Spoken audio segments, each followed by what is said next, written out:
Hi guys, it's Debbie with Debbie J's Crafting Corner. For today's video, it's actually a card I made a few weeks ago.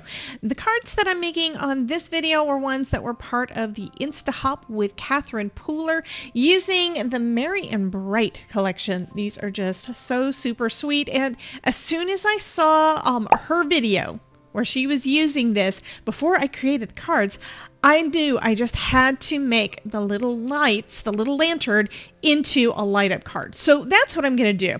Starting off though, I'm using this background cover plate to make my background.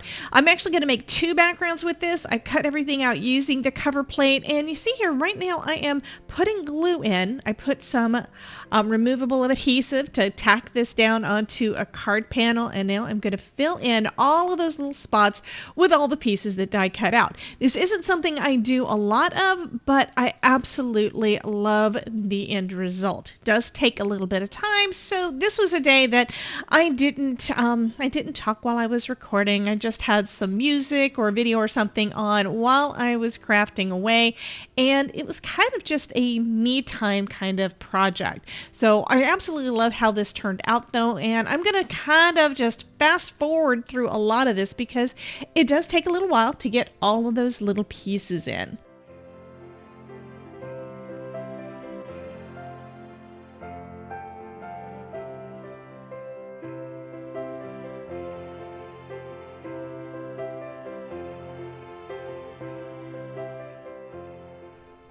Once all the bits are in, I put it under an acrylic block so it would have time to dry. I stamped and cut out all of the things. The lights, I've got some that are red. I've got some that I believe I used a blue or a green. These are all using some Catherine Pooler inks, and I will list all the colors down in the description for you guys. But I did go ahead and cut everything out.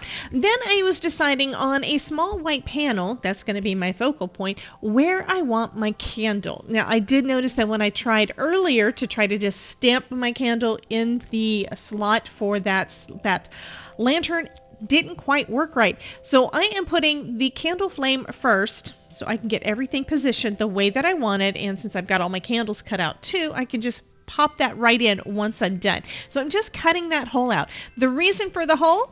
Yes, you got it. I am making this into a light up card, and that is where my light is going to go.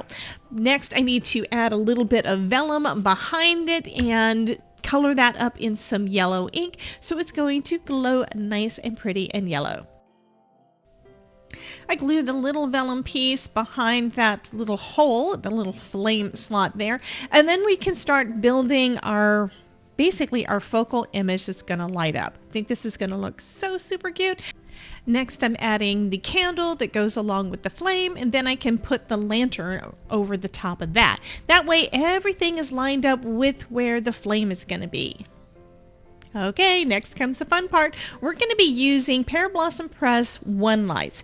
There are a few different ways you can add lights, and Pear Blossom Press does have a few different models. This is the easiest one to use. It is the 1 light has a single LED and a battery and a little button. It's basically a little mini flashlight. You put the battery in, you test it, and it works perfectly. All we have to do is line up that light to be like at the base of our little flame and adhere it in place. But first I need to label a place on here for the recipient to know where to push. So I'm just marking that with a pencil, and then I'm getting out a stamp. There are different stamp sets out there for this. The one I'm using in this video is from Lawn Fawn. Pear Blossom Press has got a new one that also has some dies and stuff too, so I'll be using that one in the future. Did not have it yet when I recorded this, by the way. So I'm just putting that onto an acrylic block, and I'm going to stamp right over where I put my little pencil mark so that the recipient will know that's where to push to make it light up.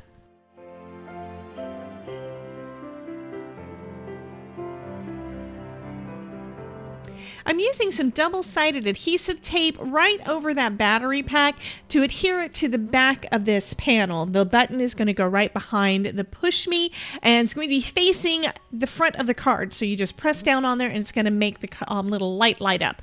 Next, I'm using another one of my new favorite products. This is the world's best foam tape from Pear Press, and it is. This stuff is fabulous. First off, it is double thickness, so it's the perfect thickness for our little light.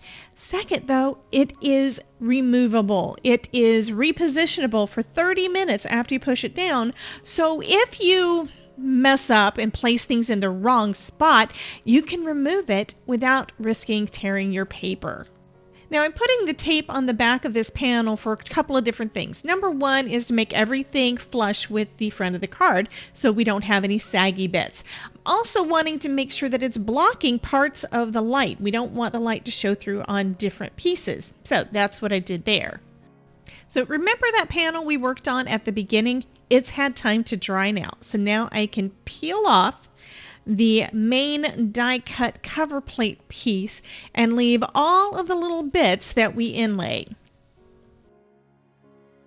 This is going to be the background for my card. I'm putting that main panel with the light over the top of that, adhered down with the foam tape, and now I'm going to add a sentiment that is also from this stamp and die set. Okay, I lied. I hadn't actually adhered it down to the panel yet. I put the sentiment on first. I almost forgot to tell you another one of the wonderful things about this foam tape.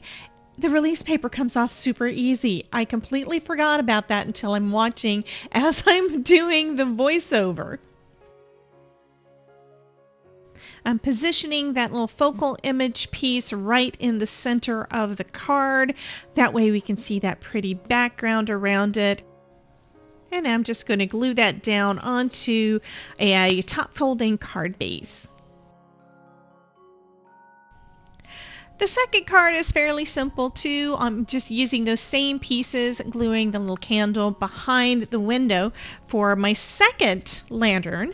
And I'm going to add a little flame on there as well. And basically going to position everything on the front of a card base that's also using that fun cover plate die.